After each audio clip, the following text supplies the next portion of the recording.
நம்ம சந்தோஷத்துக்கு பின்னாடி எல்லாருமே ஒரு கடினமான பாதையை கடந்துதான் நம்ம கண்டிப்பா எல்லாருமே வந்திருப்போம். அந்த கடினமான பாதை எல்லாமே இந்த ஒரு தருணத்தை நோக்கி தான் நடந்து வந்திருக்கு. இது எல்லாருமே அக்ரி பண்றீங்களா?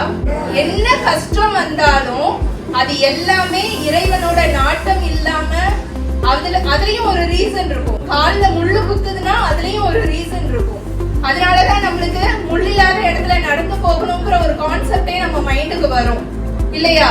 ஒரு கஷ்டம் வந்தாதான் அதை எப்படி டேக்கிள் பண்ணணும், அதை எப்படி சால்வ் பண்ணணும். இப்ப நிறைய சார் கிட்ட நிறைய விஷயம் நம்ம கத்துக்கிட்டோம். இதுல இருந்து என்ன தெரியுதுன்னா, எதை நினைச்சும் நம்ம கவலைப்பட வேண்டாம். கண்டிப்பா அதை சால்வ் பண்றதுக்கும் கடந்து செல்றதுக்கும் நம்மளுக்கு ஒரு பெரிய பவர் இருக்கு. அது நம்மளுக்கே தெரியாம நம்மளுக்குள்ள இருக்கு. அதை கண்டிப்பா நீங்க எல்லாரும் தட்டி தட்டி எழுப்பணும். அதுக்கு நம்ம பின்னாடி நம்மளுக்கே தெரியாம ஒரு சிலவங்க இருப்பாங்க. அதை நம்ம கண்டுபிடிச்சிட்டோம் அப்படின்னா கண்டிப்பா நம்ம அடுத்த நிலைக்கு போயிருவோம். எனக்கு நாலேஜ் வெளியில வந்ததுனால பயங்கர பவரா என்னோட ஆசான் சாரை நான் மீட் பண்ணேன். இமேஜின் பண்ணவே முடியாது, அது எல்லாருக்குமே தெரியும். இந்த லெவல்ல நம்ம இந்த இடத்துல நின்று இப்படி ஒரு மேடையில இவ்வளவு கான்பிடென்ட்டா உங்க முன்னாடி எல்லாம் நான் பேசிட்டு இருக்கேன். நீங்க எல்லாரும் எந்தெந்த இடத்துல இருந்தும் வந்திருக்கீங்க.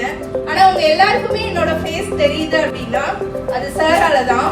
எல்லா கிரெடிட்டும் சாருக்கு போகும். Thank you sir.